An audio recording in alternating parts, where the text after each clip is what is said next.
Lo que les voy a comentar y lo que voy a hablar no es una estructura teórica solamente, no es un marco teórico de lo que está pasando y de lo que pudo haber estado estructurado desde hace mucho tiempo. Es básicamente lo que hoy todos estamos viviendo, visto desde otra manera. Es un testimonio en donde yo les voy a compartir todo aquello que tanto las universidades, algunas lamentablemente las pontificias, universidades católicas de nuestros países y otras universidades estatales lo conocen como los famosos posgrados de género o todo lo que tiene que ver las estructuras políticas de género. Es importante que sepamos de dónde parten, cómo fue estructurado y quiénes estaban detrás y con qué objetivo lo hicieron.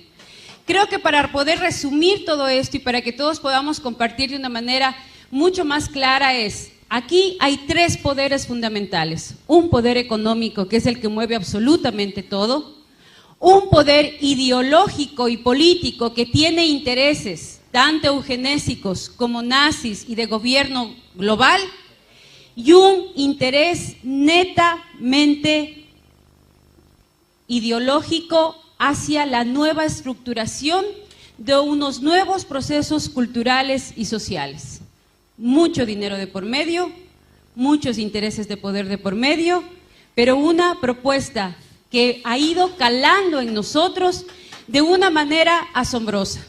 Para empezar a hablar sobre la ideología de género, es importante saber dónde nace. Realmente la ideología de género nace primero de una corriente feminista. Eso sí es importante saberlo. Nace desde el momento en que los movimientos sufragistas del siglo XIX y del siglo XX empiezan a trabajar por algo fundamental, que era el derecho igualitario a la mujer y era la búsqueda de la participación de la mujer. Así nace.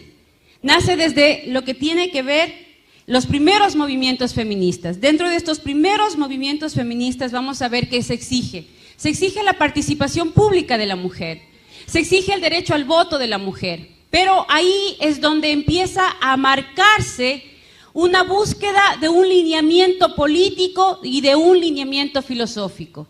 Y así estos grupos feministas se empiezan a enmarcar con mucha fuerza dentro de lo que tiene que ver el feminismo liberal. Este feminismo es angloamericano y tiene raíces protestantes. Hace énfasis en el individuo e ignora la importancia de la familia-comunidad, es decir, la mujer y la mujer. El resto quedaba excluido, simplemente se buscaba introducir a la mujer dentro de todo el contexto político y social de la época. Fue muy fuerte la lucha y la campaña con respecto al tema del voto. Luego viene un feminismo socialista. Como este feminismo hablaba exclusivamente de la participación, del derecho al voto, de la participación social y ciudadana de la mujer, es decir, pasar de objeto a sujeto social, se vincula dentro de todo este proceso el socialismo. ¿Y cómo entra? Entra directamente desde el ámbito francés y alemán. Busca sobre todo reivindicar a la mujer desde lo social y utiliza a Engels, a Marx, socialistas muy conocidos de la época.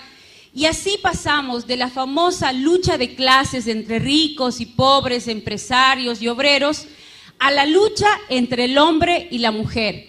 Ahí es donde rompemos la relación familiar, la relación de pareja y empezamos a construir un enemigo al cual tenemos que vencer. Es decir, la mujer y el hombre enfrentados, como que a partir de eso íbamos a solucionar nuestros problemas. Es así que dentro de toda esta propuesta se habla de que las mujeres son la primera propiedad privada y la opresión de las mujeres por parte de los hombres es la primera opresión de la clase. Le dan un énfasis a un gobierno amplio que solucionará los problemas de las mujeres. Tenían planteamientos explícitos de liberación sexual, es decir, yo soy tan igual al hombre que yo no tengo por qué tener hijos.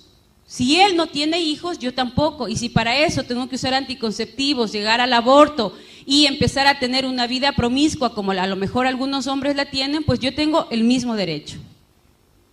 También para ellas la familia y el matrimonio son instituciones que las oprimen, que son opresoras frente a la mujer, y por eso entre sus objetivos principales estaba la abolición de la maternidad y la paternidad.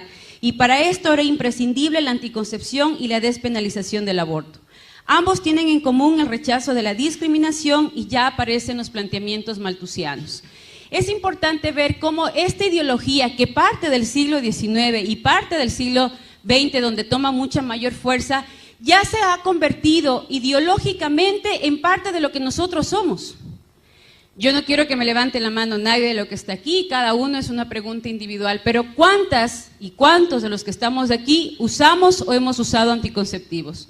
¿Cuántas tenemos, por ejemplo, la ligadura encima o estamos con DIU, que por cierto es de los más abortivos, pastillas, parches, geles, preservativos? Es decir, ya a nosotros en este momento, de los que estamos ya de 40 para arriba, ya muchos de nosotros somos hijos de esa ideología, en donde los hijos hay que tenerles cuidado, en donde si ya tienes más de 4 hijos, lo primero que te dicen es, ¿no tienes televisión? Pero si eres moderna. Solo las ignorantes, o sea, además es sinónimo de pobreza, de ignorancia, así como quien dice, pero ¿cómo se te ocurre tú, estudiada, preparada, tener más de 4 o 5 hijos? O sea, ¿qué te pasa? Es decir, vemos a la maternidad como algo que hay que temer. Ser mamá es lo más terrible que nos puede pasar. Ser mamá es lo más vergonzante y humillante. A muchas de las mujeres cuando van por su 5º, 6º, y ya no se diga 8º, 9º hijo, compartir con tu familia, no estoy diciendo en el trabajo que ya es otro panorama o a nivel social es otro panorama, muchas veces compartir con tu mamá o con tus hermanas que vas a esperar otro hijo es sinónimo de terror. ¿Y ahora qué me van a decir? Y ahora mi mamá va a saber que me va a matar, y eso que estás casada, que tienes quien te mantenga, que tienes quien te comparta la vida, si tú eres una mujer independiente y trabajadora, tú mismo satisfaces tus necesidades, pero sin embargo ya vemos a la maternidad y al matrimonio como algo vergonzoso y temido. Y del matrimonio ni hablemos, porque del matrimonio somos nosotros mismos los que hablamos mal, nosotros mismos los que nos burlamos del matrimonio. Vemos una pareja que está saliendo en su auto, al menos en mi país sucede, que ves una pareja de novios saliendo en el auto y muchos dicen, pobrecitos, no saben a lo que se meten. O alguien te dice, me voy a casar, ¡ay, mi sentido pésame! Algo así como te vas a morir, ¿no? Y me acuerdo, mi mamá se muere de las iras cuando mi papá hace una broma y peor cuando yo la cuento, pero la cuento porque demuestra mucho lo que realmente pasa alrededor del matrimonio. Cuando le preguntan a mi papá, ¿y cuántos años están ustedes de casados? Él normalmente dice ya 45 años. Imagínate, si hubiera matado a alguien, ya estaría libre. Esto es pena perpetua. Entonces, claro, cuando ya empiezas a oír esas cosas y tienes 15, 16 años, dices, no, el matrimonio, paso, ¿no? Porque si tan malo es el matrimonio y tan malo es ser mamá, pues vénganse todos los anticonceptivos y todo lo que tenga que evitar el matrimonio. Y hoy postergamos el matrimonio 35, 40 años, preferimos tener una pared de títulos, una cuenta corriente bien gorda, casa, terreno, tarjeta de crédito, auto, a tener familia, a tener hijos. Y yo tengo muchas compañeras feministas de izquierda que tienen su pared forrada de posgrados, masterados, PhDs, tienen unos sueldos de 25, 30 mil dólares mensuales, porque eso es lo que aproximadamente paga una dirección de un proyecto de la ONU o de la OEA, y llegas a la casa y no tienes ni un perro quien te ladra. Envejeces sola. Y yo pienso que la soledad es de las peores cosas que nos pueden suceder. Yo, bueno, somos 3 hermanos, somos 3 con los que al menos si estoy enferma, ahora por ejemplo mi marido tuvo que salir de viaje también, estamos trabajando en una consultoría afuera, entonces tienes un papá al que le puedes llamar, oye papi, ayúdame con los chicos, mi hermano el menor todavía no está casado, oye gordo, anda a dormir con mis guaguas porque no va a haber nadie en la casa. ¿Se imaginan si fuéramos hijos únicos? ¿Qué es lo que ya pasa en Europa? Se muere el papá, se muere la mamá, él se queda solo. Un primo vive a miles de kilómetros del otro, estás enfermo, no tienes a nadie quien pedir que siquiera te pase un vaso de agua. La familia es en donde más tenemos que invertir y uno de los objetivos políticos y económicos es justamente eso. Europa creció económicamente en el tiempo en que la empresa era familiar y se construía la empresa desde lo familiar. Pero a nosotros nos dijeron que era más importante tener títulos antes que construir en la empresa familiar. Y a partir de eso, las economías europeas están totalmente destrozadas y están en manos ahora de Asia. Y en América Latina, muchas de las empresas familiares también están desapareciendo porque nuestros hijos, o nosotros como hijos, ya no queríamos ser parte de la empresa familiar. Le tenemos miedo a la familia como factor de crecimiento económico y factor de crecimiento social. Y eso es un cambio ideológico que parte desde estos movimientos. Hay un segundo movimiento que es el que ya cobró fuerza en los años 60 y es el que nos ha impulsado ahora a lo que estamos, que está marcada por la obra del Segundo Sexo de Simone de Beauvoir y por la ilusión femenina de Betty Friedan. Este movimiento tiene ideas marxistas, pero junto con el liberalismo sexual. Aquí es donde se impulsa muchísimo lo que era la anticoncepción. Estos factores produjeron la revolución intelectual, fueron el inconformismo de los jóvenes, se sentían oprimidos, se sentían que no tenían mucho espacio de participación. El movimiento pacifista hippie, sexo, droga y alcohol, que promovía el amor libre, las relaciones sin compromiso, informadas pero puras, que es otro fenómeno. Mijita, prueba, ¿no? A ver cómo te va. Si te va bien, te casas, y si no, no.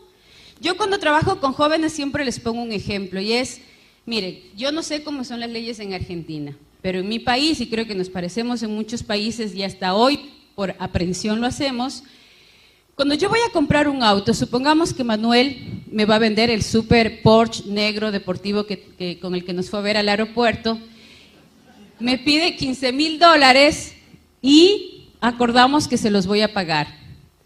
Pero yo antes de pagar esos $15,000 voy a ver que no tenga problemas a nivel judicial, a nivel legal, que tenga todos los permisos, que funcione, que tenga absolutamente mecánicamente todo bien, me aseguro de todo eso y ahí luego de asegurarme de todo eso firmo el contrato y ahí le doy los $15,000 a Manuel por su Porsche.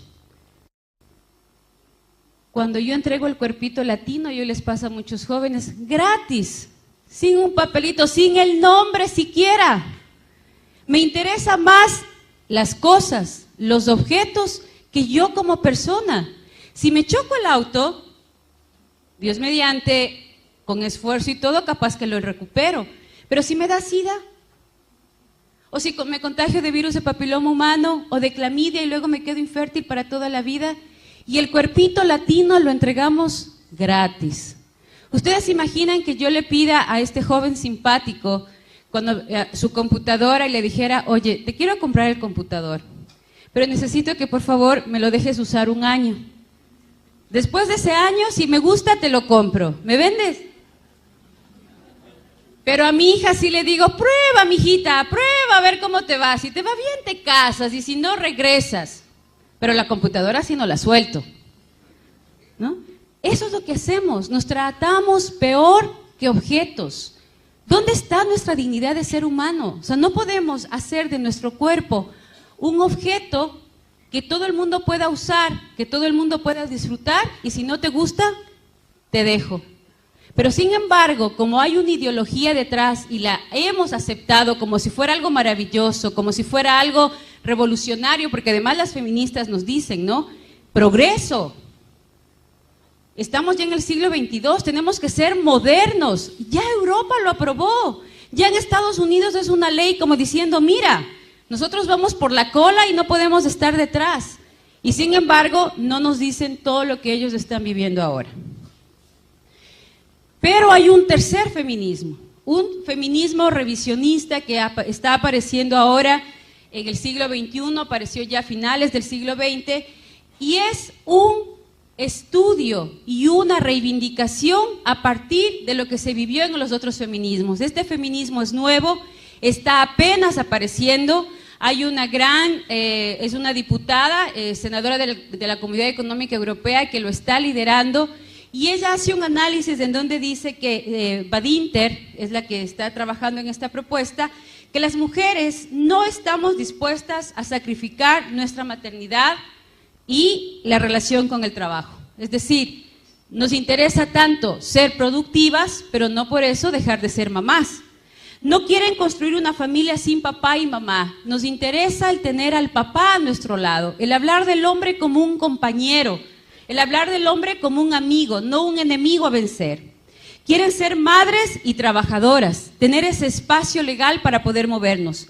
Exigen que los hombres no se desentiendan de su responsabilidad como padres, revalorizan las tareas que las mujeres hacen tradicionalmente, llegan a la conclusión que la liberación sexual de las mujeres habría beneficiado más a los hombres porque es a las mujeres a las que nos ponen aproximadamente 75 miligramos de levonorgestrel todos los días con el uso de anticonceptivos. Los anticonceptivos nos engordan, nos terminan los huesos, nos dañan la piel, se nos cae el pelo, aparte de que nos ponemos muy gorditas también, que es producto de este uso de hormonas. Y una cosa que muy pocos la denuncian a partir del uso de anticonceptivos es la primera causa de muerte de enfermedades cardiovasculares en América Latina con las mujeres es justamente por el uso y abuso de anticonceptivos. Somos la primera causa de muerte de las enfermedades cardiovasculares y está relacionada al uso de la anticoncepción, y ahí sí nadie dice nada, ahí sí nadie habla de la salud cardiovascular. Pero sin embargo sí hablamos de la salud sexual reproductiva, que es la que produce realmente nuestra enfermedad y nuestra muerte. Estiman que la mujer ha perdido su identidad femenina para asemejarse a los varones, produciéndose la peor de las alienaciones, ya vamos a hablar más adelante de esto, y buscan implicar al hombre en el logro de la igualdad real entre los dos sexos. En general, de una manera resumida, ¿qué promueve el feminismo? El progreso de las mujeres, es lo que todas estamos buscando. Cuando hablamos de políticas a favor de la mujer, cuando hablamos de proyectos a favor de la mujer, ¿qué buscamos? El progreso de la mujer. Para eso se han marcado 3 espacios: la lucha contra el patriarcado, la subordinación de la mujer y la igualdad entre hombre y mujer. Esos son los 3 paradigmas que enmarcan todas las propuestas legales en el continente. Si ustedes revisan todas las propuestas, nosotros elaborábamos las propuestas y las entregábamos al Consejo de la ONU previo a la elaboración del documento para el estudio de los encuentros tanto en el Cairo como en Beijing. Estos documentos siempre van a enfocar 3 problemáticas a raíz de un tema, y las problemáticas estaban centradas en estos 3 puntos.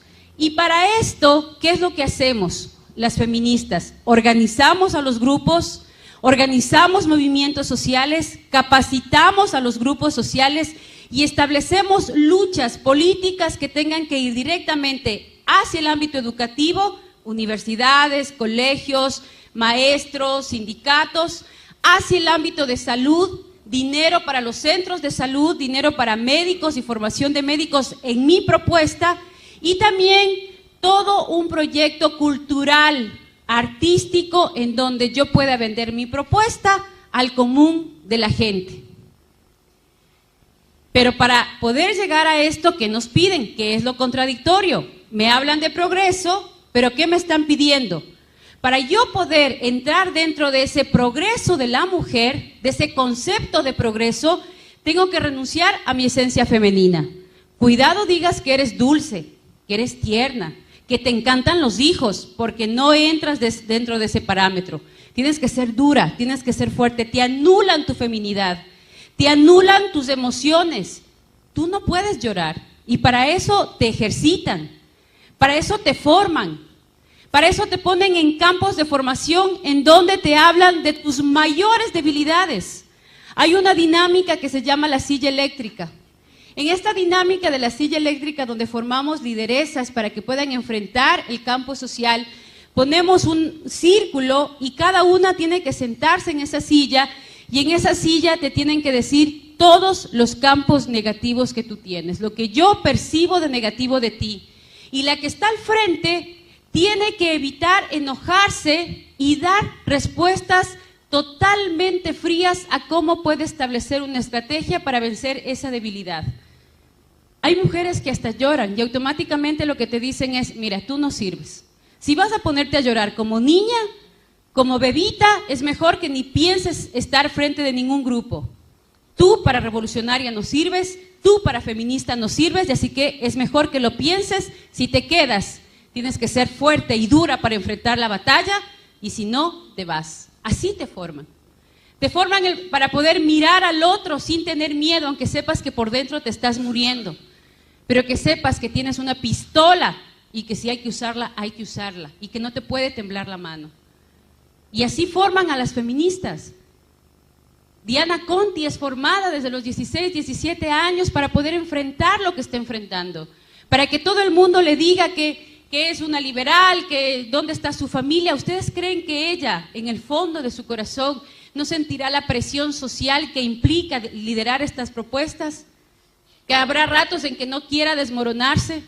Claro, porque somos humanas, pero tiene que vencer eso porque así está formada. Porque así tiene que hacerlo para cobrar el dinero que cobra y para poder estar en el lugar en el que está. Aparte de eso está promover la liberación sexual, es decir, si tú tienes 10 amantes, yo voy a tener 20 como mujer. Defender el aborto a petición, porque como tú eres hombre y no te embarazas, yo tampoco me tengo por qué embarazar. Y si para eso tengo que terminar asesinando a mis hijos a cambio de un título, asesinando a mis hijos a cambio de un buen sueldo, asesinando a mis hijos a cambio de un posgrado, pues lo voy a hacer. Porque primero estoy yo y yo. El resto no me importa. Si el resto quiere venir conmigo, que venga. Y si no, pues es su derecho quedarse. Disociar la reproducción de la sexualidad. Es decir, no importa el resultado. Si yo tengo placer, lo voy a vivir. Y ahí les tienen a un montón de diputados y senadores en América Latina discutiendo sobre el placer sexual de unas cuantas personas y si tienen o no tienen derecho a casarse. Cuando en el fondo, si nosotros vemos, estamos discutiendo sobre un tema genital, sino un tema de 2 o 3 personas que tienen placer sexual, besándose y amándose entre hombres o entre mujeres. Cuando las mujeres estamos automáticamente en muchos países, ni siquiera tenemos el grado de alfabetismo que necesitamos. Cuando muchos padres de familia están sin trabajo, cuando muchas escuelas ni siquiera tienen un pizarrón decente donde puedan trabajar en el sector rural, cuando muchos centros de salud ni siquiera tienen una aspirina para poderle dar a un niño o a una niña que está enferma. Y sin embargo, los diputados y los senadores de nuestros países discutiendo sobre el placer sexual de 4 y 5 personas. ¿Por qué? Porque les dicen que es política.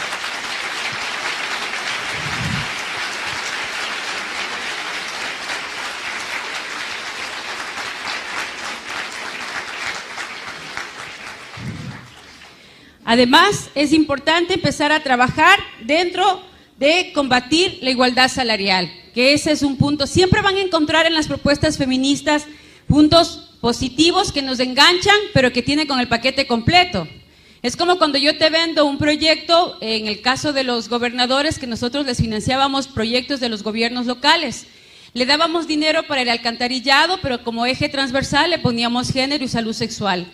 Entonces el alcalde feliz empezaba a construir su puente y no se daba cuenta que dentro del convenio yo tenía la obligación de ir con mi equipo a capacitar a los maestros de las escuelas en el uso y abuso de anticonceptivos. Pero estaba el puente construido. Promover la promiscuidad sexual y el lesbianismo, porque es parte de las políticas de control natal. Ya van a ver que lo dice las Naciones Unidas clarito. La homosexualidad es parte del control natal para América Latina, un documento oficial de la ONU. Ingresar forzadamente al mercado laboral, es decir, y aquí hay muchas que lo hemos vivido, cuando vas a un sitio y te dicen, ¿en qué trabaja? Y como nos han lavado tanto el cerebro que ser mamá, estar en la casa es lo más denigrante, agachas la cabeza y dices, solo soy ama de casa. Solo soy ama de casa. O sea, por favor, ¿quién no ha estado en la casa y quién no ha estado con los hijos no sabe de lo que está hablando? Aquí habemos algunas que somos mamás y sabemos que desde medicina, psicología, economía y todo lo que se puedan imaginar, uno lo tiene que saber. ¿Cómo? Pides ayuda al Espíritu Santo, porque te viene la de 20 años con la crisis de que se peleó con el novio y no sabe qué hacer. Viene el de 14 años que resulta que el profesor de matemáticas le mandó un ejercicio de X sobre Y al cuadrado y que tiene que resultar pi y dices, Virgen Santa, ¿y qué será eso? Y viene la de tercer curso y te dice, mami, lo que pasa es que me mandaron a hacer un ensayo de lenguaje sobre el Quijote de la Mancha. Y tienes que pasar desde la psicología a la filosofía y las letras en un santiamén, porque además todos te quedan viendo así como diciendo, Mamá, la respuesta. Entonces, vamos de uno en uno y despacito, porque de lo contrario termino haciendo el deber de álgebra en lenguaje. Promover la agenda de género es otro de los puntos que nace del feminismo, porque las mujeres nos hablaron tan mal de los hombres y nos enseñaron a odiar tanto a los hombres que hoy terminamos en la cama de otra mujer, porque les tememos a los hombres. Y ahí también inicia la agenda de género, porque tengo tanto miedo de vincularme con un hombre, porque me han hablado tan mal de los hombres, que el amor entre mujeres dizque es más puro. ¿No? ¿Cuáles son las estrategias para esto? El primer canal que se utilizó en todos los grupos y a partir de las conferencias internacionales fue el punto como estrategia global, el control de natalidad como derecho humano. Fue el primer punto. ¿De dónde parte? Eso es importante saberlo. La ideóloga del control natal hay muchos, pero la que más fuerza ha tenido, la que más se ha leído, a la que más se le ha impulsado y la que mucho dinero manejó y creó varias organizaciones como la IPPF, que es la que más vende anticoncepción y aborto en nuestra región, es Margaret Sanger. Ella fue la precursora norteamericana de los movimientos feministas, luchó por la imposición del control natal, el uso libre de anticonceptivos y el fomento del aborto. Margaret Sanger es el ídolo de las feministas, sobre todo de las de antaño. Hoy se la considera pionera del nuevo feminismo, es decir, de las chicas de 25 y 30 años, porque es mucho más radical en los planteamientos.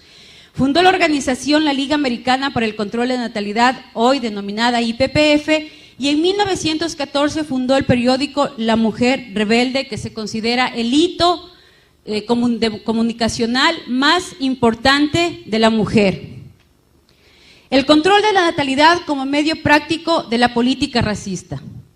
Y dentro de todo esto se comenzó a manejar ya la imagen de la familia pobre, con muchos hijos, totalmente sufrida, acongojada, los niños sucios, botados, y la familia feliz con 2 hijos. Y empiezan a aparecer ya no las casas grandes, las casas pequeñas. Y hoy todo está construido sobre la base de esta política. Encontrar una casa, yo no sé cómo será acá, pero en mi país yo tengo 3 hijos. Encontrar ya una casa de 3, 4 dormitorios es más o menos una odisea. La mayoría de casas tienen 2 dormitorios, una cocina que tienes que entrar de lado porque de frente no cabes, una sala comedor que ya es una sola, porque ahora eso se llama estilo moderno, estilo americano. Entonces son 4 sillas en medio de la sala y un patio en donde el perro le puede dar ataque de esquizofrenia porque no resiste el tamaño del patio, ¿ya? Y ese es el modelo. Nuestro fallo, les voy a decir literalmente lo que estudian las mujeres y los hombres en los posgrados de género, porque este es un documento que se les entrega. Lo que pasa es que como lo vemos con otros ojos, literalmente lo he pasado. Nuestro fallo de segregar a los imbéciles, que normalmente para ella los latinos, ella los llama a los mexicanos, y los negros somos los imbéciles, quienes están aumentando y multiplicándose un peso muerto de basura humana, engendra impasiblemente la clase de los seres humanos que nunca deberían haber nacido. El control de la natalidad en sí mismo, denunciado a menudo como violación de la ley natural, no es nada más ni nada menos que la facilitación del proceso de deshacerse del indigno, de prevenir el nacimiento de defectuosos o de aquellos que lo serán. Margaret Sanger. El exterminio de la población negra. De 5 abortuarios en Estados Unidos y en España, 3 están en barrios de latinos y barrios de negros, al punto que hoy ellos se están organizando en Estados Unidos para denunciar el genocidio de los afros en Norteamérica. ¿Por qué? Porque dice que el enfoque educacional más exitoso para llegar al negro es a través de un llamamiento religioso.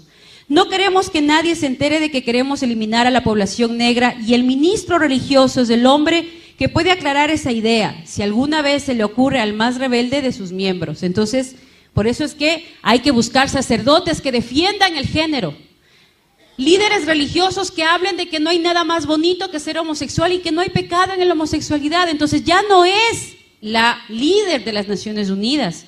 Ya no es la consultora del Fondo de Población de la ONU, es el sacerdote de la parroquia X a quien ingenuamente, espero creer eso, ingenuamente se le ha lavado el cerebro y ahora sale él a decir, vengan, esta iglesia es abierta, aquí no hay problema el aborto, aquí no hay problema la anticoncepción, aquí no hay problema la homosexualidad, todo está bien visto a los ojos de Dios porque Dios lo permite todo. ¿Por qué? Porque es parte de la estrategia. Yo no soy la que tengo que decir, es la comunidad la que lo tiene que pedir y yo, buena gente, ONU, Fondo de Población, Banco Mundial, lo que hago es darle a la gente lo que quiere la gente, porque así de buena gente soy, ¿no? Y luego, deberíamos contratar a 3 o 4 ministros de color, preferiblemente con conocimientos del servicio social y con atrayentes personalidades. El acercamiento educativo más acertado a los negros está con una súplica religiosa. No quisiéramos que saliera de nuestra boca la frase de que deseamos exterminar a la población negra. Luego viene la esterilización de los débiles mentales, porque pobrecitos de esos niños con síndrome de Down no pueden nacer. Entonces nos hemos comido el cuento de tal manera que ahora mucha gente piensa, no, pues es que esa gente no puede nacer. Pues ella ya lo había pensado y nos lo vendió de la siguiente manera. El débil mental innegable debería, de hecho, no solamente ser reducido, sino además prevenido de propagar su clase.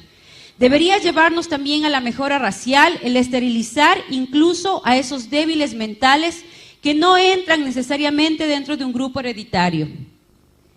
En la colonia de Lynchburg, para epilépticos y débiles mentales del estado de Virginia, se establecieron desde 1927 hasta 1972 unos 8,000 niños al amparo de una ley eugenésica, totalmente esterilizados. ¿Les suena eso de que a los niños Down hay que esterilizarlos, a los niños con problemas mentales hay que esterilizarlos? Y si a ti te tienen que hacer el examen para saber si tu niño viene o no viene con algún problema mental, para poder ayudarte. La pregunta es, ¿ayudarme a qué? Disculpe. ¿Para qué necesita hacerme a mí un examen si mi hijo viene o no viene mal? ¿Cuál va a ser la ayuda? ¿No? Esta es la filosofía que hay detrás de eso. La selección elitista de las clases acomodadas. Nuestra tarea está no solamente en prevenir la multiplicación de la mala estirpe, está también para preservar la estirpe bien dotada. Por el interés del progreso social o incluso por la permanencia de la civilización, las clases intelectuales deben tener más niños. Nuestro problema más acuciante es aumentar el índice de natalidad del superior y disminuir del inferior. Y muchos de nosotros nos hemos comido el cuento. Ahí están las pobres, llenas de hijos, no tienen que dar de comer a sus hijos y siguen pariendo como conejos. Deberían evitar que las pobres sigan teniendo hijos. Tanto pobre en la calle, tanto pobre en los mercados. Entonces hay que eliminar a los pobres. Entonces se necesita tener tarjeta de crédito, cuenta corriente, casa, auto y profesión para poder tener hijos. Igual a China. En China, si tú tienes dinero y puedes mantener, pagas el impuesto por cada hijo que tienes. Y si no, tienes la obligación de abortar, porque el gobierno te obliga a abortar porque los pobres no pueden tener hijos.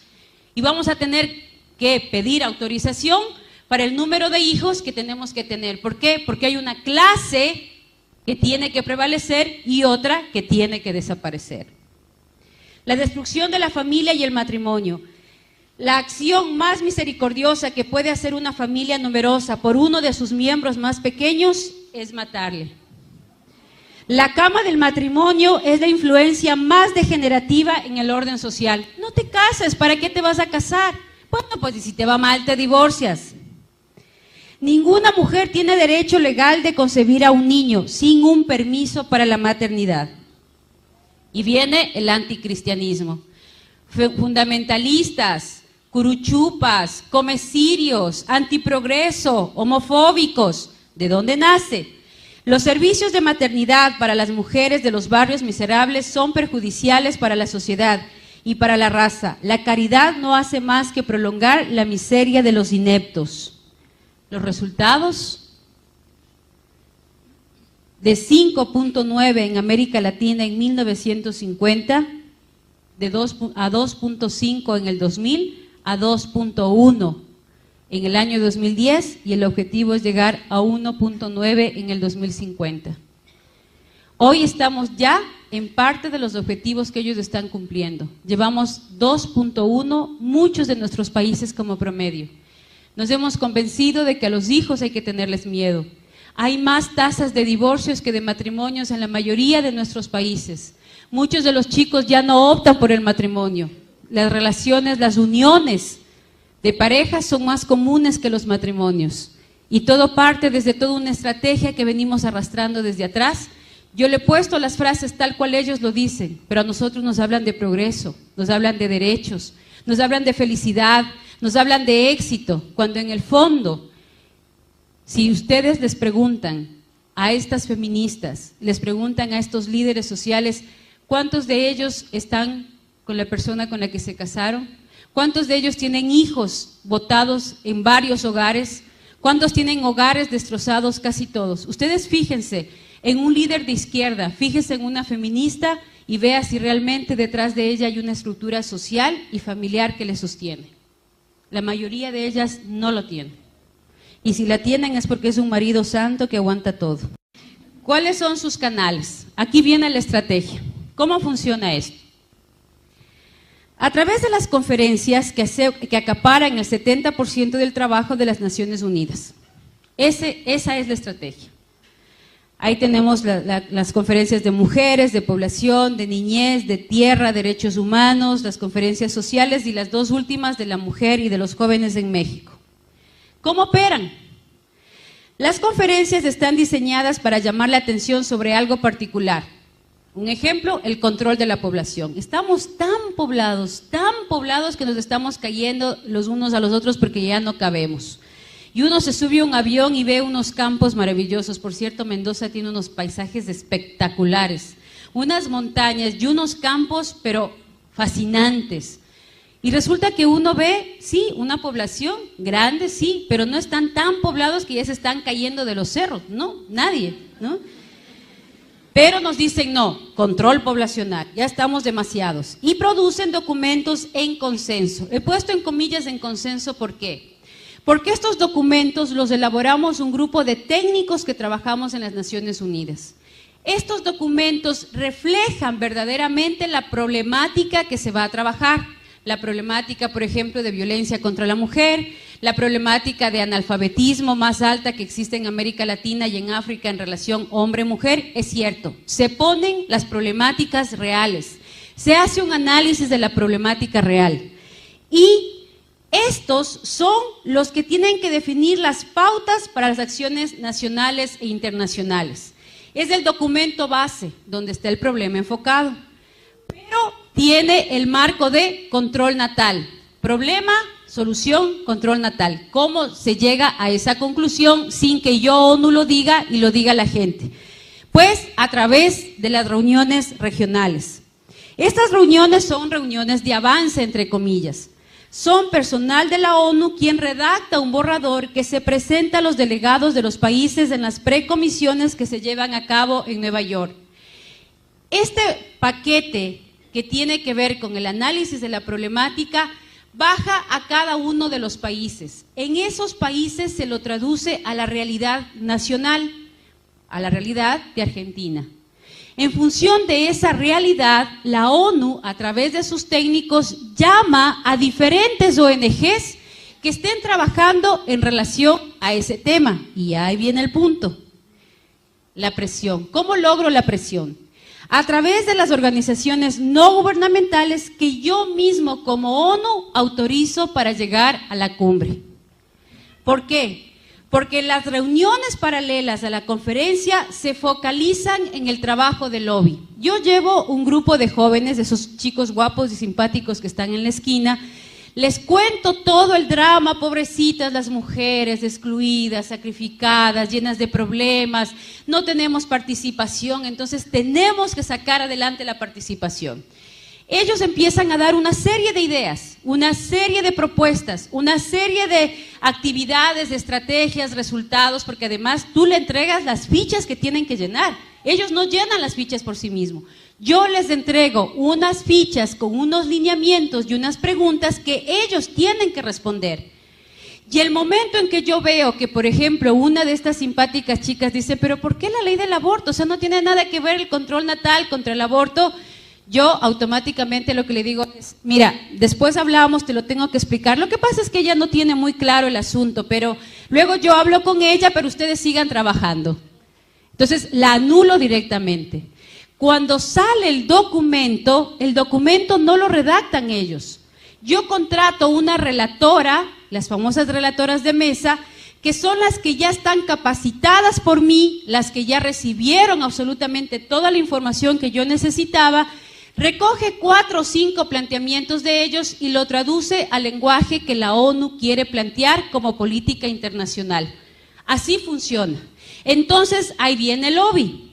En el lobby, a los delegados, senadores, diputados, delegados del área ejecutiva de cada uno de los gobiernos, yo le digo, usted como diputada que ha venido a la ONU, quiero darle a conocer el documento que trabajamos en su país hace exactamente 3 meses y lo trabajaron más de 100,000 jóvenes argentinos y estas son las conclusiones. Si usted no aprueba esas conclusiones, estará traicionando el sentir de las mujeres y de los jóvenes argentinos. Entonces, por favor, vote. Este es el pedido de los jóvenes en el país. Y el trabajo del lobby es convencerle al delegado de país de que su país es el que está pidiendo porque yo, ONU, he hecho todo el trabajo de las ONGs. Luego aparecen las voceras de los grupos de base y de las organizaciones internacionales con intereses económicos. Aparecen los proyectos, aparecen ya los proyectos. Entonces, ¿qué es lo que viene ahí? Aparecen las problemáticas, aparecen las temáticas, lo que se va a aprobar y, milagrosamente, aparecen las financieras. Yo tengo 20 millones de dólares para apoyar esa propuesta. Yo tengo 100 millones de dólares para trabajar con jóvenes en Colombia. Yo tengo 6 millones para hacer convenio con Ecuador. En el temática de mujer, yo te voy a dar para violencia de la mujer, te voy a dar 25 millones para el SIDA y empieza la repartición del pastel. Y como se empieza a generar un espacio de necesidad versus oferta, creen, en la problemática quedó a un lado y ahí se empieza la danza de los millones en función de los proyectos que se empiezan a ofertar, entre comillas, para cumplir el objetivo planteado en esa conferencia. ¿Cómo lo hacemos? Con oficinas permanentes en la ONU para ayudar el objetivo de la ONU, de la cumbre en la ONU. Si yo me doy cuenta que María de los Ángeles es una líder espectacular, que maneja muy bien el lenguaje, que tiene muy claro cómo distribuir los presupuestos, yo le digo, María de los Ángeles, quiero hacerte una propuesta desde la Secretaría del Senado. Tengo en este momento 25 millones de dólares para trabajar en la temática de mujer, que tú los puedes distribuir acorde a los diferentes programas que tienes. Yo tengo ya algunas ONGs que las he visto, que me gusta el trabajo que hacen, y tú ayúdame a seleccionar algunas otras más. Para esto yo te voy a mandar a ti a un curso de especialidad en Canadá o en Alemania o en Holanda o en Bélgica para que logres establecer políticas sociales mucho más claras con respecto a la temática que se va a aplicar. Te vamos a dar más o menos $2,000 mensuales, el posgrado es de aproximadamente 21 días, te pagamos el hotel, te pagamos el curso que cuesta $25,000 y luego de todo esto elaboramos juntas el proyecto y yo te entrego el dinero. ¿Estás de acuerdo, María de los Ángeles? Ya dudó, eso para mí ya es bastante como funcionaria de la ONU. Exfuncionaria, pero ahorita voy a hacer el papel de la funcionaria para que ustedes vean un poco cómo se manejan las cosas, ¿no? Ahí hay algunas ONGs que hay que conocerlas. Está Parenthood, la famosa IPPF, está el Comité Latinoamericano del Caribe para la Defensa de los Derechos de las Mujeres, el famoso CLADEM, Católicas por el Derecho a Decidir, que ya está en tendencia a desaparecer, porque inclusive la presidenta de las Católicas por el Derecho a Decidir, frente a un ecógrafo, no dudó de que ahí hay vida y dijo claramente que con los avances científicos ya no se puede decir que no hay vida. Entonces, yo veo que ya el plan de la ONU, siempre van a ver el plan de la ONU, aparecen unas ONGs con fuerza, se les pone ahí al frente y todo, se van quemando y a las mismas aparecen con otro nombre, ¿no? Está el Popular Council, que es de los más fuertes y es de los más desencarnados porque tienen estudios económicos, estudios geográficos, estudios antropológicos, sociólogos y todos trabajando en función de esta propuesta y otros más, ¿no? Aquí está también, está llegando a Argentina el IPAS, que tiene su oficina central en México, está Plan Internacional, está también el Banco Mundial, ya los vamos a ver ahora. ¿Cómo funciona esto? ¿Qué hay detrás? Uno dice, bueno, todo hasta aquí es así como político, ideológico. Detrás de todo esto realmente hay mucho dinero. Miren, ¿cómo funciona esto? Estas organizaciones internacionales que se han tomado las Naciones Unidas, la ONU realmente en el 42 nace desde una crisis social mundial muy fuerte, donde los derechos humanos prácticamente desaparecieron, donde se mataron a millones de personas a nombre de la limpieza de raza. En función de eso, nace las Naciones Unidas para precautelar esos derechos. Luego se dieron cuenta que trabajar en los derechos humanos sí deja dinero y que hay mucha gente que está dispuesta a donar dinero para poder impulsar el proyecto. Y ahí aparece, obviamente, el cansancio de estos donantes. Y estos donantes dicen, pero ya les estoy dando millones y millones para reducir la pobreza en África y hay cada vez más pobres. Como reducen los benefactores y necesitaban dinero para poder seguir trabajando, aparecen los famosos donantes, a ver, ya hice algo aquí, los famosos donantes con intereses económicos. Los que más dinero le ponen a las Naciones Unidas para sus proyectos, increíblemente, son las farmacéuticas. ¿Por qué el negocio con las farmacéuticas, donde Sintec es la que más nos ha dado para América Latina? Es la que invierte para generar los proyectos de educación sexual como inversión para poder retribuir. ¿Dónde está el negocio? Yo te vendo los preservativos a 12 centavos desde la India. Vienen 4 millones de dólares. No crean que compramos 1 o 2, compramos, solo en Ecuador acabamos de comprar en enero 4,5 millones de dólares en anticonceptivos a Sintec. Sintec financia los encuentros, financia los lobbies, financia las ONGs, porque yo te entrego a ti a los 13, 14 años un preservativo, te regalo el preservativo, te enseño durante 4 o 5 años a través de los maestros que ganan miserables sueldos en nuestros países, que se los ha convertido en distribuidores de anticonceptivos. Son los únicos distribuidores de farmacéuticas que no ganan ni una regalía por lo que venden, los médicos igual, y se les entrega estos anticonceptivos y se les enseña a usar a nuestros hijos porque yo me estoy garantizando un fiel cliente por 35 y 40 años. Entonces, si yo traigo a 12 centavos y encima más negocio con algunos diputados para poner dispensadores de los preservativos obligatoriamente en los colegios, vamos a poner un colegio base de 1,500 jóvenes, te enseño cómo se usa, te pongo ahí y yo los vendo a 25 centavos. ¿Cuántos preservativos venderán en un dispensador de un colegio de 1,500 alumnos? Entonces, claro que es un negocio regalarte, claro que es un negocio educarte para que uses mis anticonceptivos, claro que es un negocio invertir. Entonces, yo invierto en los encuentros y luego de invertir en los encuentros, ¿cómo lavo el dinero? Lavo el dinero a través de las organizaciones internacionales para que yo desaparezca, te entrego a esta institución busca agencias internacionales de desarrollo social, de desarrollo en salud, como el USAID, como todo lo que tiene que ver los centros, la FDA también, y lo paso a las financieras para que puedan entrar a negociar, como la Organización Mundial de la Salud y el UNPA, y entrego los préstamos a través de los bancos internacionales. Entonces, yo no hago como país el convenio directamente con Sintec, sino que presento el proyecto al UNPA o las Naciones Unidas para que estas agencias depositen el dinero o hagan préstamos internacionales. Un ejemplo de eso.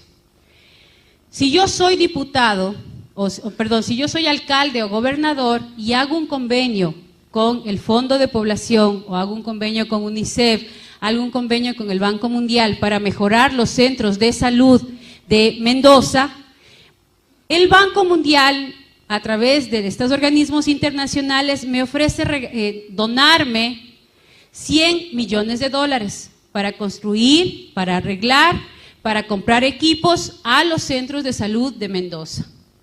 Dentro del convenio está el eje transversal de salud sexual reproductiva, que incluye la consejería gratuita a adolescentes para que los adolescentes sin permiso de sus padres usen anticonceptivos, para que se trabaje en género, es decir, capacitar a los maestros y a los médicos en atención a personas homosexuales, y todo lo que tiene que ver con la entrega de anticonceptivos y esterilización a las mujeres y a los chicos y a los hombres en Mendoza. Entonces, espectacular, pero hay un eje transversal que de esos 100 millones, 1 millón, 2 millones, 3 millones será destinado para mi proyecto. ¿Quién va a manejar ese proyecto? Entonces yo le digo, señor gobernador, no se preocupe. Primero lo invito a cenar en un local muy bonito, y aquí uno ve el sticker de la ONU y te abren las puertas por todo lado. Nadie puede entrar, pero si le dice, soy funcionaria de la ONU, siga por favor. Le llamo de la ONU para hablar con el gobernador, claro, siga por favor. Los llevo a cenar, porque para eso tú ganas un sueldo, pero te entregan una tarjeta de crédito de aproximadamente $20,000, para que tú como funcionaria puedas invitar a diputados, puedas invitar a gobernadores, a gobiernos locales, a cenas, a teatros, a lugares, a posgrados, a viajes, y así poderle inmiscuir en la propuesta. Le digo, mire, usted encárguese de estos 98 millones, yo voy a contratar los técnicos, porque yo me imagino que usted no tiene experiencia en esto de contratos sociales, ONGs y todo. Yo ya tengo el estudio de con qué ONGs puedo trabajar, y en función de esas ONGs yo empiezo a implementar el proyecto. Yo tengo mi equipo, tengo mi gente, así que usted de eso no se preocupe. Firma, y empezó el proyecto sin que nadie se dé cuenta y sin tener que buscarme marchas en contra, ni que vengan los Provida a decirme que esto no está bien, ni que vengan un montón de viejitas comerciarios a decirme que eso está mal. Ni se han enterado, ya está firmado el convenio y ya está el dinero en la gobernación.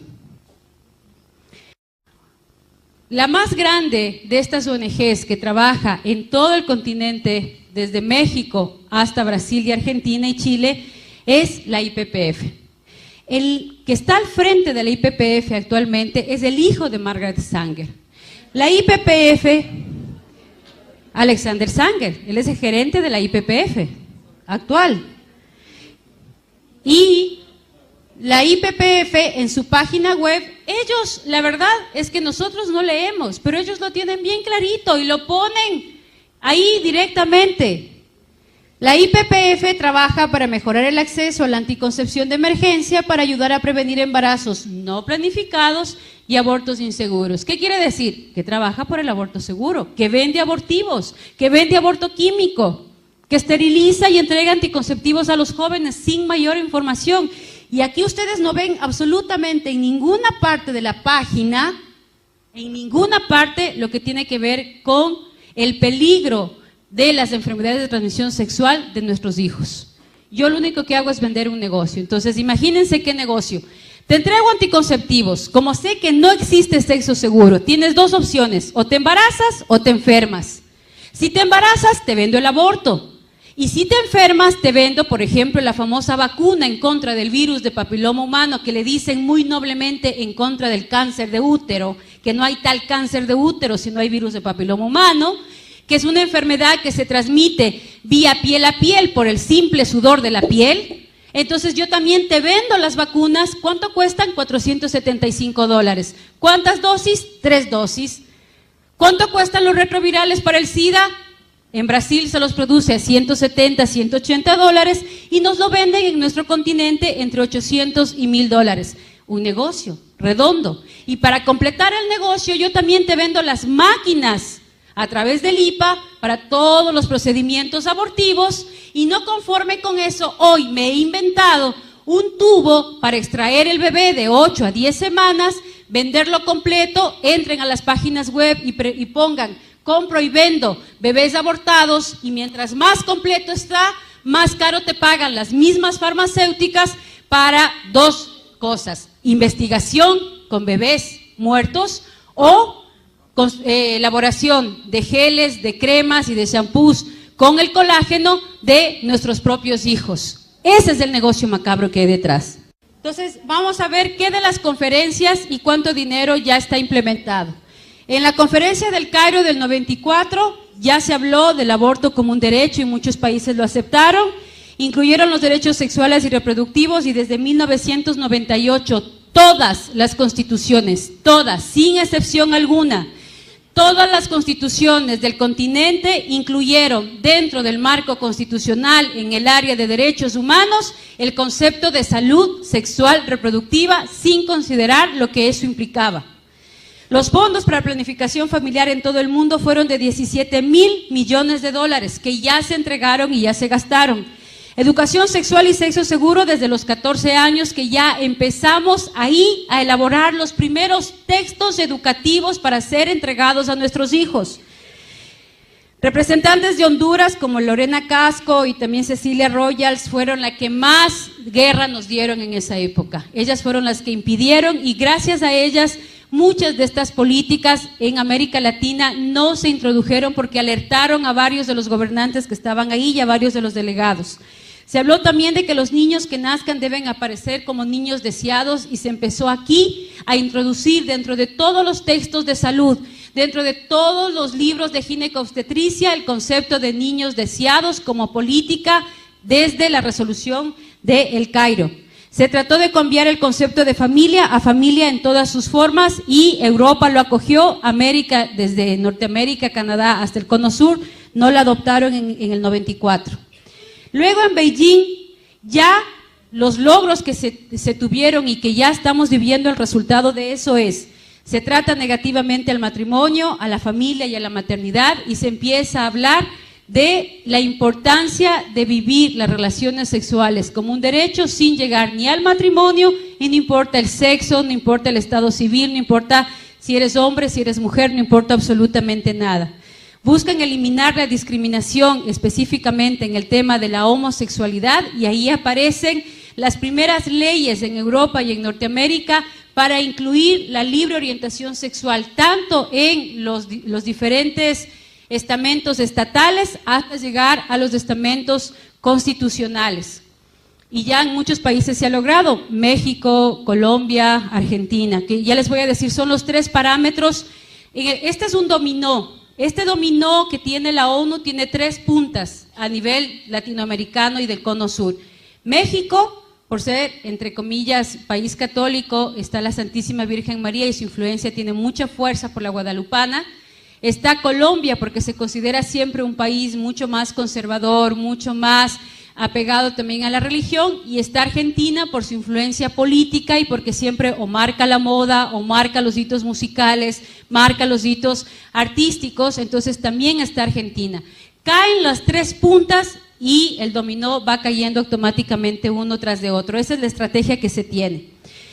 Busca eliminar los obstáculos para la igualdad de género, y empiezan a aparecer grupos artísticos financiados por la misma ONU, artistas y varios líderes sociales y políticos, homosexuales como personas lindas, como hitos, como ejemplos, y empezamos a aparecer en la televisión, empiezan a aparecer homosexuales, empiezan a aparecer varias personas. De hecho, Walter Mercado es uno de los beneficiados de los proyectos de la ONU con dinero para expandir su imagen dentro del continente, porque su imagen daba mucha fuerza a la relación del buena gente, lindo, simpático y que ayuda a los demás. Propone eliminar la tradición y la religión que discrimina contra los jóvenes, y aquí se empieza a hablar por primera vez de una religión universal. Promueve emprender iniciativas con sensibilidad de género que aborden temas de enfermedades de transmisión sexual frente a el uso del preservativo. Propone promover el derecho a tener control de su sexualidad y decidir libremente el asunto relativo a la sexualidad, incluyendo la salud sexual y reproductiva, es decir, que los adolescentes vivan libremente su sexualidad sin el control paterno. Y se empiezan a organizar desde el año 95 las famosas coordinadoras juveniles de salud sexual reproductiva, los famosos grupos juveniles de feministas, los famosos grupos estudiantiles universitarios a favor del derecho a la mujer. Luego viene la CEDAW, que desde el 79 se empezó a trabajar, pero que ya a partir del 2000 se firmaron los convenios, y ahí empieza como instrumento jurídico fundamental para asegurar igualdad de los derechos de las mujeres. Define la discriminación como cualquier distinción, exclusión o restricción de los derechos a libertades de las mujeres, proclama el derecho a la igualdad entre hombre y mujer, un comité de expertos que verifica el cumplimiento de estos derechos, y ahí ustedes ven que tienen en cada gobierno vienen a visitarte para ver y evaluarte si estás o no estás cumpliendo, y se ratifica el protocolo. ¿Quién estuvo detrás de todo esto y financió directamente estos dos eventos y la legalización en las diferentes constituciones?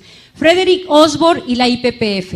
Frederick Osborne, que fue el que dio el dinero en un 80% para África y América Latina, no es nada más ni nada menos que el presidente de la Sociedad de Eugenesia. Es el fundador, junto con Rockefeller III, del Consejo de Población y el Lobby Pro Aborto, y es el estratega de la criptoeugenesia. Luego viene, con todo este financiamiento, ¿cuál fue el resultado? Condicionar el entorno por medio de presiones sociales y psicológicas concentradas en los jóvenes y en los padres. ¿Cómo se hace esto? Se trabajan talleres que se convocan desde las Naciones Unidas. Yo voy a dar desde el área que más trabajaba, que era el área de los maestros. Entonces yo convoco a unos 200, 300 maestros para establecer la nueva política educativa en materia de salud sexual reproductiva. Se trabaja todo a base de dinámicas, de ejercicios grupales, de terapias grupales, más o menos todo lo que tiene que ver con trabajo desde lo personal para debilitarte hacia la toma de decisiones en función de la decisión grupal. Cojo los maestros, vengo y traigo a la súper experta, PhD, doctora, 80 libros, habla no sé cuántos lenguajes, bien especializada de Alemania, y la presento tal cual para poder darle exposición a los maestros. La primera dinámica que propone esta súper experta es traer a dos lesbianas frente al público y se les pide simplemente observan y van a percibir sus sensaciones y emociones. Esa es la pregunta y ese es el punto de partida de la dinámica. Entran las lesbianas, se quedan mirando, se acarician, se besan y se van. La pregunta de la super experta es ¿cómo se sintieron?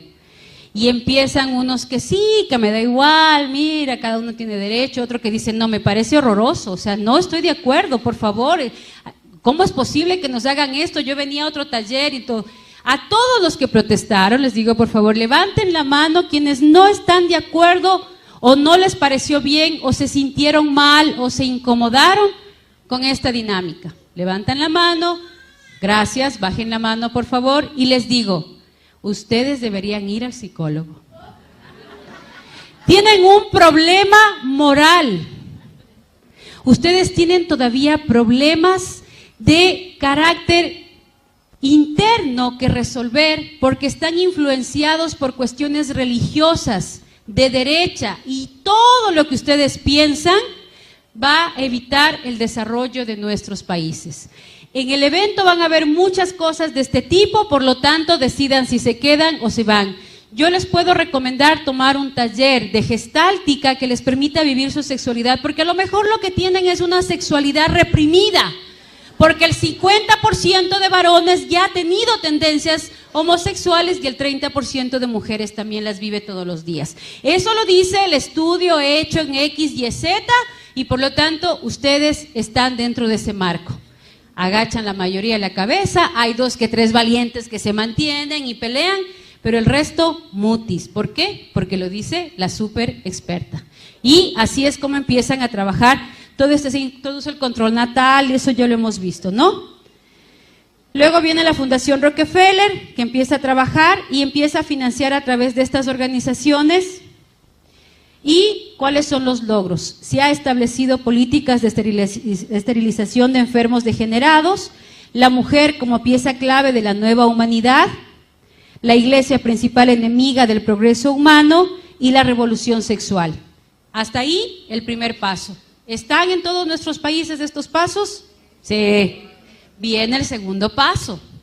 El segundo paso de la política global está la agenda de género, es decir, redefinir la igualdad. Si yo ya te logré convencer que vivas como prostituto o como prostituta, uses mis productos y aparte de eso te conviertas en asesino de tus propios hijos y tú sales a la calle diciendo que es un derecho matar a los hijos, que es un derecho prostituirte y usar tu sexualidad peor que un animalito. Si ya te convencí de eso, ahora sí, ya te puedo convencer de lo que pensé que nunca te podía convencer. Y es de cambiar el concepto de igualdad social a igualdad biológica. Los hombres y mujeres se hacen, no nacen. Todos por todas. La violencia de género cambia por la violencia de mujer. Por eso hay grupos de feministas, la vieja guardia, que no aceptaron muchas de estas agrupaciones de esta propuesta. Porque era la pelea que apareciera públicamente la imagen de la mujer, que aparezca socialmente la imagen de la mujer, que no quede excluida y de pronto vuelve a desaparecer porque ya no hay el concepto mujer, ahora hay el concepto género. Y nuevamente desaparece la palabra mujer y aparece la palabra de género, que es nada más ni nada menos que ya no solo puedo tener derecho a decidir si matar o no matar a mis hijos, sino que ya te convenzo de que puedes ser hombre a pesar de ser mujer. Y el ejemplo más grande que tenemos de esto es esta mujer que se puso hormonas, se viste como hombre, se pareció a hombre, pero su naturaleza le grita. ¿Y ahora? Y mejor voy para acá. Le grita que es mujer. O sea, por más que tenga toda la apariencia, es mujer. Tiene su útero, tiene sus ovarios, tiene sus óvulos, se quedó embarazada. Es tan mujer que eligió a un hombre como pareja. Lo que pasa es que está tan cucú que quiere parecerse al hombre y así se siente más feliz y así se realiza más. Es como ese hombre que necesita que le encadenen y le den a palos y le den a látigos para decir, ¡ay, qué placer! A ella le encanta vestirse de hombre, pero es mujer, su naturaleza le grita que es mujer. Entonces, si yo soy capaz de convertirte en asesina y asesino de tus propios hijos, ahora te voy a decir que no importa el cuerpo en que nazcas, lo importante es el placer que sientas con ese cuerpo. Y si para eso tienes que sentirte mujer siendo hombre o hombre siendo mujer, pues estás en tu derecho porque eso es género. Y entonces sexo es igual a género. Un ejemplo de esto que les puedo poner es, imagínense lo que sería mañana a una ballena que se sienta una paloma encerrada en el cuerpo de una ballena. Y mañana sale disparada volando por los mares del continente. O al perrito de la casa que de pronto se sienta un gato encerrado en el cuerpo de un perro. Ni los animales. Ni los animales han llegado al punto de preñadas romperse el vientre para matar a sus propios hijos. Ni los animales han llegado al punto de querer ser lo que no son. O sea, a un pez jamás se le ocurriría sentirse pájaro, porque además sabe que se muere en el intento. Y eso es lo que está pasando aquí. Nadie les está diciendo a estos chicos que están viviendo su orientación sexual los terribles daños biológicos que implica esa decisión. Y si no, preguntemos en Europa cuántos anos artificiales han tenido que poner en los homosexuales que viven libremente su homosexualidad. ¿Cuántos genitales masculinos han tenido que amputar por las infecciones terribles que se da dentro de su salud el momento de las relaciones anales. Ahí sí nadie les dice nada. Que las enfermedades de transmisión sexual han transmutado desde lo genital a lo anal y a lo bucal por las prácticas sexuales que este tipo de ideología nos está enmarcando y nos está creando como parte de nuestra sociedad. Vamos a ir rápido, que tengo 5 minutos. Es el fraude, cómo nació esta propuesta de Kinsey. Les pido que por favor estudien el documento de Kinsey. Un depravado sexual sobre el cual se basa la teoría de género es un médico psiquiatra que utilizó a niños huérfanos de 8, 9 y 10 meses para que sean violados por un grupo de personas que están encarceladas y que se les consideraba personas peligrosas, criminales peligrosos. Él puso a estos criminales a violar y a abusar sexualmente de estos niños, y se dio cuenta que después de 3 o 4 veces que eran violados sentían placer sexual porque ya no lloraban. Y el estudio que parte este señor es la base de género. Es tan imposible probar científicamente la teoría de género que por favor no se metan a discutir el género desde la parte filosófica. Género se debe discutir desde estrictamente la parte biológica, la parte conductual, la parte científica que ustedes pueden probar. Un ejemplo sencillo de eso es que si en este momento, Dios no quiera, hay un terrible incendio en esta sala y todos quedamos achicharrados y no se reconoce nada de nosotros, el médico forense lo único que podrá decir de esta sala es que había 300 mujeres y 200 hombres, punto. No puede decir que había un medio hombre por ahí o una media mujer por allá. Si a Manuel le quitan un pedazo de hueso y a mí me quitan un pedazo de hueso, el médico lo único que va a poder decir es: hay un esqueleto masculino y hay un esqueleto femenino, punto. Somos tan diferentes los hombres y las mujeres que psicológicamente, hormonalmente, biológicamente funcionamos de manera totalmente diferente. El hombre es más paso por paso. Las mujeres somos mucho más detallistas. Un ejemplo cotidiano de eso, un desayuno en la mañana. Mi amor, ayúdame a hacer el desayuno. Se baña, se afeita, se viste, se arregla, nos atrasamos al colegio. Mamá haciendo el desayuno, mientras se pone las faldas, prende el agua. Mientras prende el agua, se pone el rulero para salir guapa. Mientras se pone el rulero, lanza los uniformes a la izquierda y a la derecha para que los chicos lo cachen y se lo vistan. Prepara los refrigerios mientras pone la lavadora y se quede funcionando para poder salir. Y a las 8 punto todos estamos en el sitio en el que tenemos que estar. Porque así somos.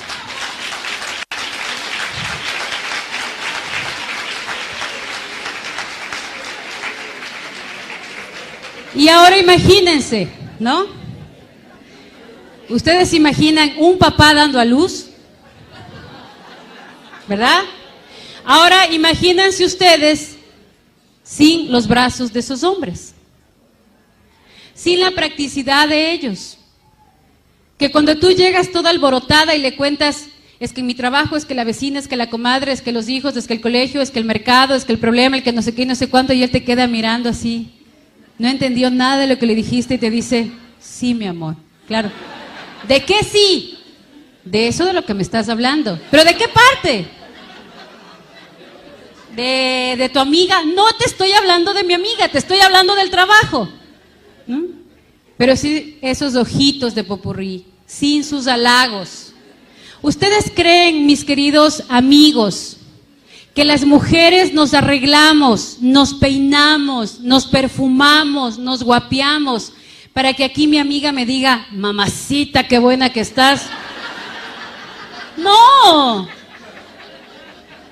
Nos arreglamos para nuestros maridos, para nuestros hijos, para nuestros machos, para nuestros varones.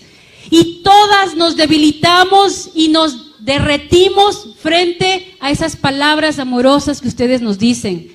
Nos derretimos en los brazos de ustedes porque necesitamos de sus brazos.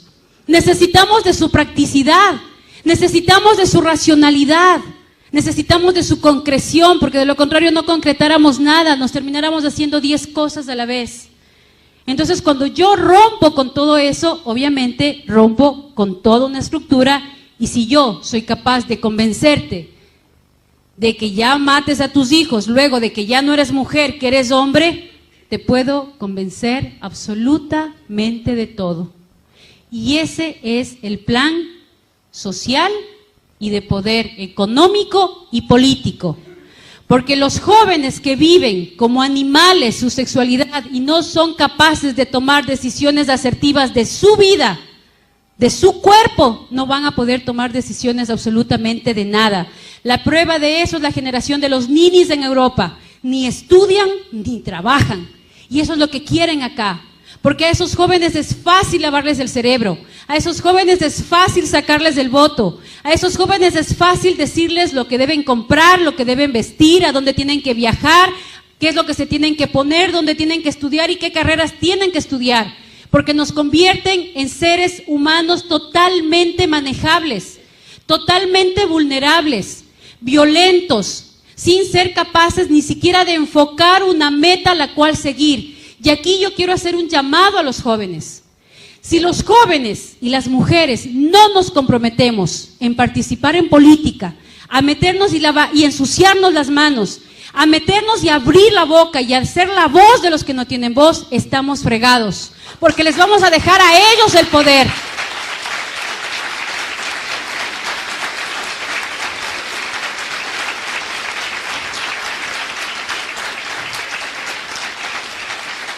Si ustedes no participan, de nada les sirve tener 100,000 personas en la calle y 80 en contra dentro del Congreso, dentro de los diputados. No nos sirve de nada. Están en época de elecciones. Si ustedes no se deciden en participar, si ustedes no deciden enfrentar la parte política, Liliana y todas las diputadas que están alrededor de ella no van a poder hacer nada porque están solas. Necesitan gente adentro. Si ustedes jóvenes no son capaces de extorsionar a los políticos, de presionar a los políticos y decirles, yo soy su futuro votante por varios años. Si usted no me firma este papel donde se compromete a defender la vida y la familia, yo y todos los míos no le daremos el voto. O firma o considérese un cadáver político porque nadie va a votar por usted. Es así como tenemos que actuar.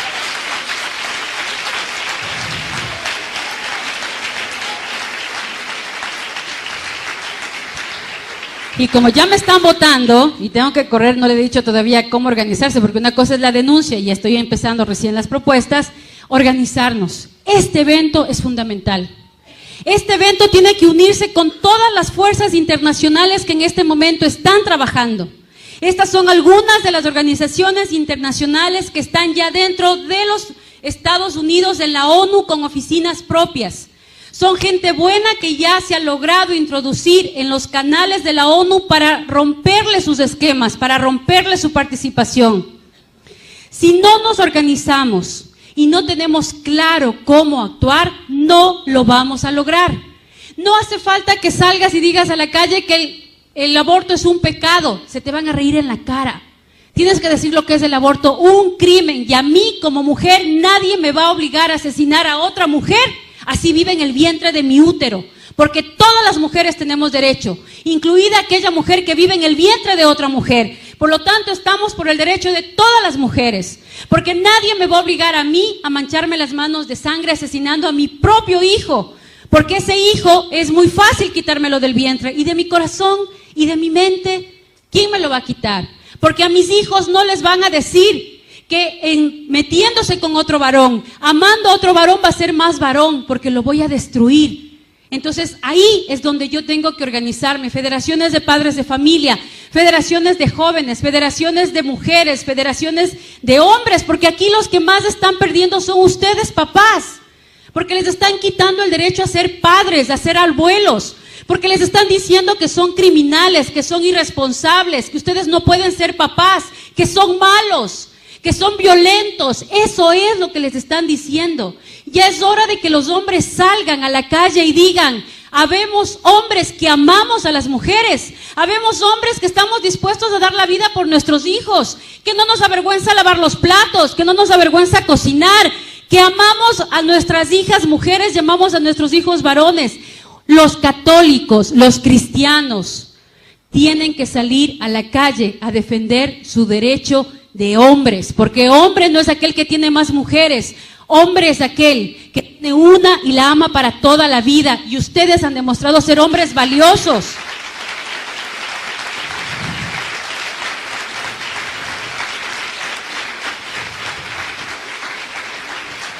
Finalmente vamos a hablar de nuestros hijos. Machismo empieza con M de mamá, mujeres. Es hora de empezar a trabajar en la educación de nuestros hijos, en ambientes de vida coherente y con valores, buscando un ideal de persona, enseñándoles a tomar decisiones acertadas, que si ellos no están de acuerdo que en su colegio, en su universidad, les den condones, ellos sean capaces de abrir la boca y decir, no estoy de acuerdo, oiga maestro, disculpe, ¿usted me garantiza sexo seguro? ¿Usted va a pagar mi tratamiento si yo me contagio de SIDA? Si usted me firma que lo va a hacer o va a hacer con cualquiera de mis compañeros, hágalo. Caso contrario, si mañana tenemos SIDA, tenemos virus de papiloma humano, tenemos clamidia, usted va a tener que responder. Por lo tanto, es hora de que nuestros hijos, desde los más pequeños hasta los más grandes, sean capaces de enfrentar este nuevo sistema educativo con valentía, porque saben que tienen unos padres detrás que los apoyan, unas agrupaciones detrás que los defienden, un grupo de personas que piensan como ellos. No les hagamos tener miedo de que digan soy católico, que sean orgullosos de ser cristianos, de ser católicos, orgullosos de ser jóvenes que piensan diferente. Yo me acuerdo una vez hice una pregunta a las chicas que quienes creen en la virginidad, y se levantó una muy valiente y dijo yo. Y hubo un grupito por ahí que comenzó a reírse como diciendo, esta loser, ¿no? Ja, ja, ja. Ella les regresó a ver y les dijo, lo que ustedes son, yo lo puedo ser cualquier momento, pero lo que yo soy, ustedes ya jamás en su vida lo van a poder ser. Y esa valentía es la que necesitamos.